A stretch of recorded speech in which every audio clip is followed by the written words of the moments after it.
बोलो सच्चिदानंद भगवान की जय। श्री सद्गुरु भगवान जी के जन्मोत्सव जो श्री परम प्रिय भगवान के आगमन उत्सव पूज्य बाबा जी द्वारा जो प्रचलित है वह आज तक निभ रहा है। और आज के इस विशेष कार्यक्रम का संचालन हमारे श्री गुरुगति के परमाध्यक्षा संत निर्भयानंदपुरी जी बहन जी के द्वारा संचालित और सहयोगी संतजनों, धर्मानुरागी सज्जन, माताओं, बहनों, प्यारे बच्चों, आज श्री गुरु महाराज जी का जन्मोत्सव का बहुत बहुत हार्दिक बधाई हो, आपको मुबारक हो। और आप सबके लिए श्री चरणों में शुभकामना है कि अपने दरबार में आए हुए समस्त परिजनों के साथ आपकी हर कामना पूरी करें, आपके जीवन में उन्नति हो, बच्चों में स्वास्थ्य वर्धन हो और सभी सक्रिय रूप से आगे बढ़ते रहे, यह हार्दिक शुभकामना है।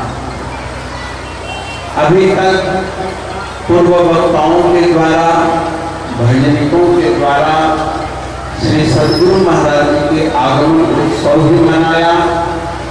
Doctor A K. राय जी के द्वारा उनके अनुभूत महाराज जी की कृपा लीला भी श्रवण करी और सम्मानीय आदरणीय हमारी सतीश बहन जी ने भी गुरु भक्ति की पराकाष्ठा करी की महिमा सुनाई कि बुल्ले साहब यहाँ एक महाराज जी का अदना भक्त गया और उस भक्त के प्रति अनादर की भावना देखकर महाराज जी रुष्ट हो गए।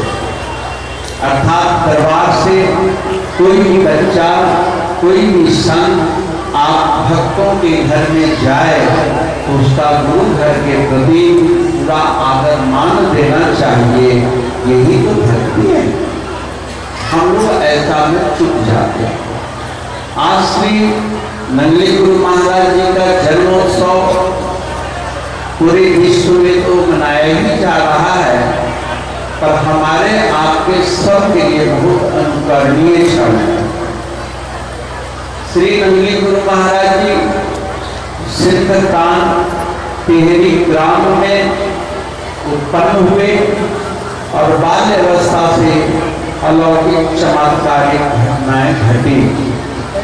उनकी माता श्री एक दफा कुल देवी के यहाँ मत्था टेकवाने के लिए गई और मंदिर पूजन से जब बाहर आई तो बालक अदृश्य हो गया था, किसी ने चुरा लिया था। एक सोखा कुल लहर हो गई, दुख का क्षण हो गया। बच्चा गया तो कहाँ गया? चारों तरफ उदासी का वातावरण था। अब माँ बाप के दिल पर क्या गुजरता होगा आप स्वयं अनुभव करते होंगे। तीसरे दिन पुजारी दौड़ा दौड़ा गया, बोले भैया एक बच्चा रो रहा है, देखो तो सही कि तुम्हारा बालक तो नहीं है। वो झिमुझ आया, माँ आई, परिजन आए, एकदम गले से चिपकाकर विह्वल हो गए, मेरा कि वही बच्चा। ये अलौकिक घटना प्रारंभ से शुरू होती है और श्री दयालु परमहंस महाराज जी का जयपुर से श्री रामचंद्र दरोगा जी के आग्रह पर पेरी में जाना और वहाँ श्री महाराज जी का आपस में मिलन होना एक लंबी कथा यात्रा है, जिसका वर्णन एक सभा में संभव नहीं है। इन तमाम को जानने के लिए श्री परम ज्ञान प्रकाश मासिक जो पत्रिका है, श्री गुरु मंदिर नंगली का पेट का दर्शन है और महाराज जी का इसमें जीवन चरित्र है। मैं अनुरोध करूँगा एक एक करके सबके घरों में जरूर होनी चाहिए, ताकि महाराज जी के ज्ञान का प्रकाश भी फैले और आपको अपने घर उनकी दरबार है क्या, बहुत सारे संत हैं, लेकिन उनके अलौकिक चेतनाओं का इसमें वर्णन है, लीलाओं का वर्णन है, जिसे आप अपने जीवन जीवन में अनुगमन कर सकते हैं, उतार सकते हैं। अभी अभी हमारे भारत देश में एक विश्व मेला लगा जो महाकुंभ नाम से जाना जा रहा है, और ये निश्चय ही अलौकिक दृश्य है। बहुत लोग हमसे कहते हैं स्वामी जी 144 साल के बाद आया, इस 144 का रहस्य क्या है, ये लोग नहीं समझ पा रहे हैं।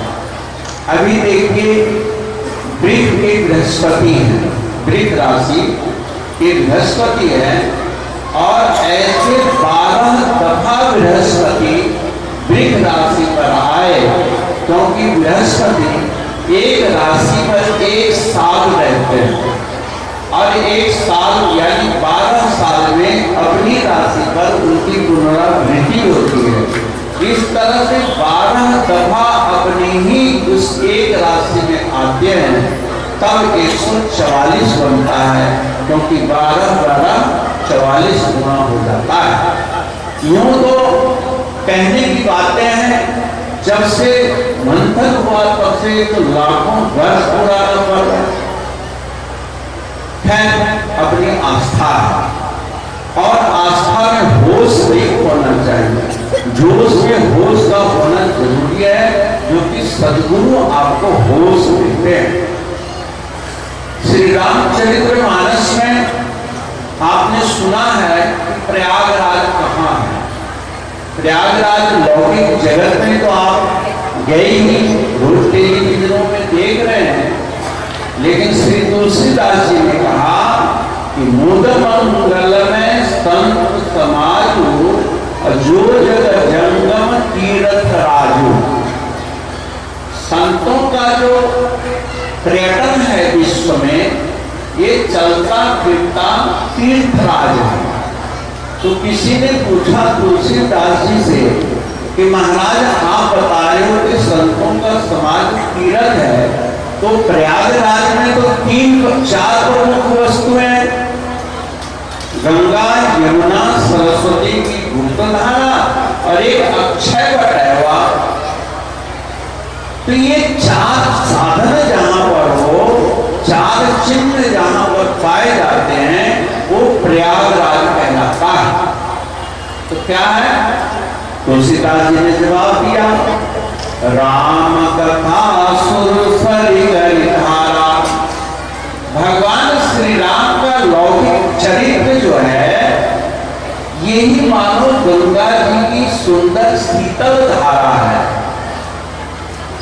और सरस्वती ब्रह्म विचार, और सरस्वती की गुप्त धारा भगवान श्री राम के चरित्र के माध्यम से जो ब्रह्म चिंतन है, आत्म चिंतन है, जो ऊपर से दिखाई नहीं देता है, वही सरस्वती जी की गुप्त धारा।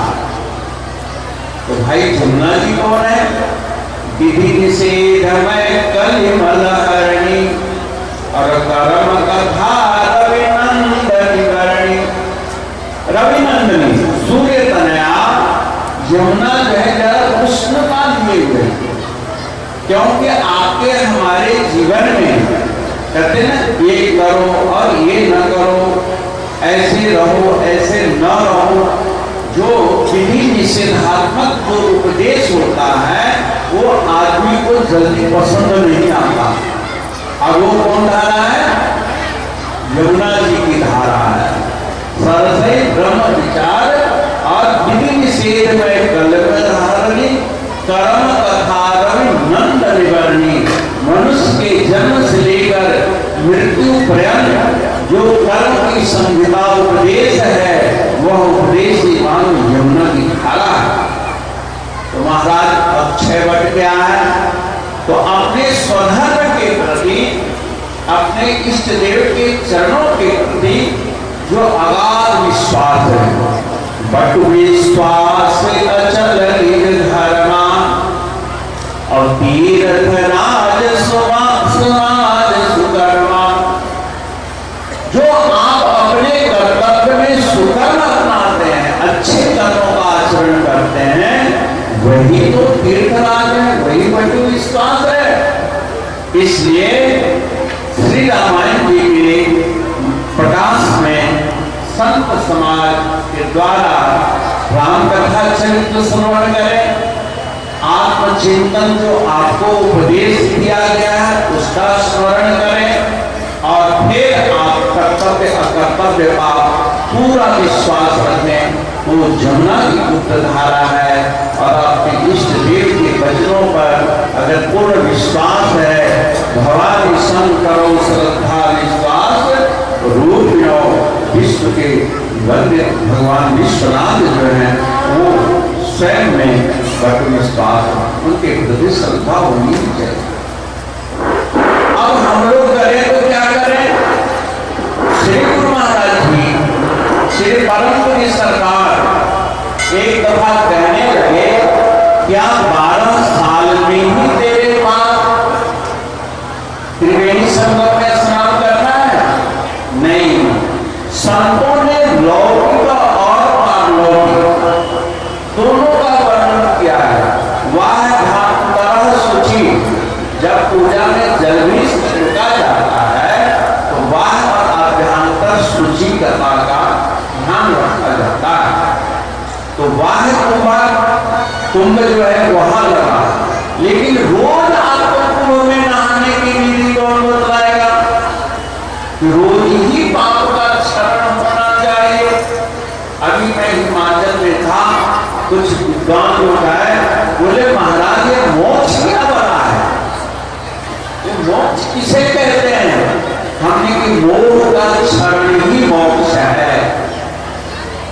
आपके हमारे जीवन में अंतःकरण के अंदर तन, धन और मन, इन तीनों के प्रति जो मोह है, ना छोड़ने की जो प्रवृत्ति है, यही बंधन है।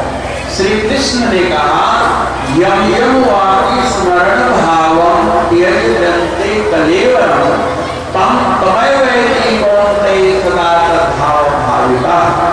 जिन जिनों का स्मरण करते हैं उन प्राणियों में जन्म लेना पड़ता है, जोनी में जाना पड़ता है।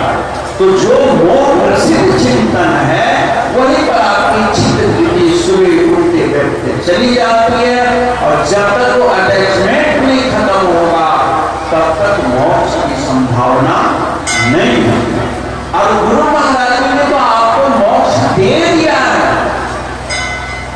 जब आपके हाथ में गुरु मंत्र देने से पूर्व एक खिला हुआ पुष्प दे दे, फूल देते हैं याद रखना, और फूल के अंदर 3 चीज पाया जाता है मुख्य रूप से। एक है खूबसूरती, फूल देखा है खिला हुआ फूल कितना सुंदर लगता है, खूबसूरती, और उसमें कटिंग करी होती है, एक एक फूलों को काटा जाता है। क्या उसको नीचे से काटते हैं? बोलो, फूल की कटिंग खूबसूरती के लिए क्या कर्तव्य का प्रयोग होता है? नहीं। ऐसे हमारे मन में जो वैचारिक कुंठा है, जो वैचारिक अस्तित्व है, जिसको मोह के गांठ कहते हैं, और उस मोह के गांठ को महाराज जी विवेक की कैंची से काटते हैं, और उसका कटपिस नहीं निकलता है, लेकिन अंतःकरण परिष्कृत हो जाता है, शुद्ध हो जाता है। इसलिए गुरुमुख को गुरु मंत्र लेते समय एक दिव्य संकल्प है। आप उस संकल्प पर ही कायम रह जाओ तो अभी अभी आप मोक्ष पद के अधिकारी बन जाओ। क्या मोक्ष है? हे भगवत स्वरूप गुरु महाराज, मैं अपना तन मन धन आपको अर्पण करता हूँ। कहा है ना लोग, अब दुख अनुभव होता है, मन को अशांति होती है, और धन में कमी और बेसी होती है। जीवन में दुख के 3 ही तो सूत्र है, या शरीर को रोग ग्रसित होता है, मन को चिंता फिकर है, या धन में कमी और बेसी है। अब तीनों आपने किसको दे दिया? बोलो, हे तन मन धन सब है तेरा, तेरा तुझ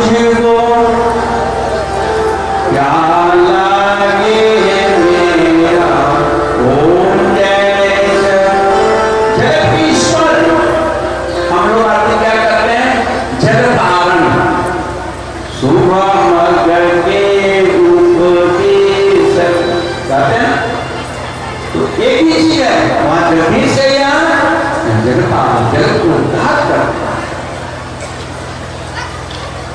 महाराज जी का, धन महाराज जी का, मन महाराज जी का।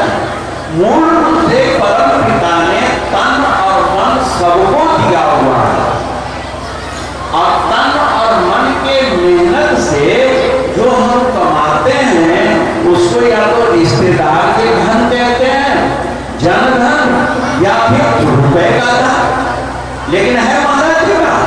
लेकिन हम तेरा तुझको अर्पण क्या आगे है कहते तो हैं, लेकिन भगवान कहते हैं मेरा मुझको अर्पण करते दिल धड़के है, तो दिल धड़कता ये वो ये कुंदन है।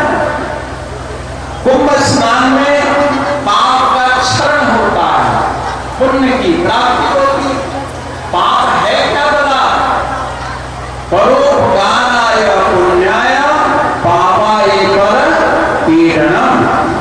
दूसरों को पीड़ा देने की प्रवृत्ति है तो हमारे साथ पाप चिपका हुआ, और अगर हमें दूसरों को सुख देने की प्रवृत्ति है, परोपकार की वृत्ति है, तो समझ जाओ कि आप पुण्य आत्मा हो, आपको मोक्ष में कोई देरी नहीं। एक दफा श्री परमपुरी महाराज इस छत पर बैठे थे, बसंत पंचमी के 2-4 दिन बाद की कथा। हम बहुत सारे आश्रमवासी थे, जिसमें हमारे अभी डॉक्टर के राय ने हमारे एक अजीज गुरु भाई पूर्णानंद जी के विषय में बतलाया। हम सब श्री गुरु महाराज जी ने कहा कि देखो बेटा, तुमने जब से सृष्टि बनी है तब से आज तक तुम्हारा जन्म हो रहा, तुमने शास्त्रों की बात, गुरुओं की बात नहीं मानी है, इसलिए संसार के जीवन में तुम एक कैदी की तरह कर्म फल भोग रहे हो, और एक व्यक्ति के प्रत्येक जन्म की हड्डी कट्टी की जाए तो सुमेरु पर्वत खड़ा हो सकता है, एक आदमी के प्रत्येक शरीर के खून इकट्ठा किया जाए तो सागर बन सकता है। लेकिन अफसोस तुम जन्मते रहे, मरते रहे, लेकिन तुमने गुरु को, आत्मा तत्व को जाना नहीं। एक जन्म तुम मेरे नाम पर गवा दो। जो हम लोगों को इतने मान अपमान दुख सहन करते हुए आश्रम में बने रहने का जो एक आत्मिक संबल है, वो सहारा है, वो महाराज जी का वचन है कि बेटा एक जन्म मेरे नाम पर हार जाओ। जहां तुमने अरबों अरबों जन्म अपने मन से गवाए हैं, एक जन्म मेरे नाम पर हुआ, मेरे कहने से चल पड़ो, मेरे मन के मुताबिक मति बना लो, तन मन धन अर्पण कर लो, मान अपमान जस कीर्ति सहन कर जाओ, तो निश्चय तुम तर जाओगे, तो निश्चय मैं तार दूंगा। और अगर न भी करे, बाई चांस न करे, तो जहां अरबों जन्म गवा चुके हो, एक जन्म मेरे नाम कर लाठी है। लेकिन नहीं, जो गुरु महाराज जी की सेवा करता है निश्चय ही परम पद की प्राप्ति करता है। आप जानते हैं श्री नंदी गुरु महाराज जी को तराशा किसने? छपरा प्रांत में उत्पन्न श्री दादा प्रदादा गुरु बाकी अद्वैतानंद गुरु जी महाराज जब सिंध में गए तो उन्होंने होनहार बालक को, एक अच्छे बीज को देखा और अकेले में बोले तो आ गया। पहले तो आते ही नहीं थे, लेकिन आगे कथा लंबी हो जाएगी, जिसका संक्षिप्त कहता हूँ, आप सब परम ज्ञान प्रकाश में पढ़ेंगे। तुम आ गए, अच्छा हुआ आ गए, अगर नहीं आते तो मैं घर जा करके लाता। फिर एकांत में बैठकर सूरत सवर की चर्चा हुई, और बोले बेटा जो तुम्हें तमन्ना है इसके लिए कठोर तप करना पड़ेगा, गुरु आज्ञा का पालन करना पड़ेगा। बोले महाराज मैं सहज तैयार हूँ। और श्री गुरु महाराज जी के साथ वो आगरा तपोभूमि आए और बोले ये नीम के बगीचा है, आगे आप इंद्रावती जाओ तो उस एरिया में बहुत सारे नीम के पौधे हैं, जैसे कहीं आम का पेड़ होता है, कहीं शीशों का पेड़ होता है, तो मानो ये नीम के बगीचा है। इस वृक्ष के नीचे बैठ जाओ और जब तक मेरा आदेश न हो तुमको हम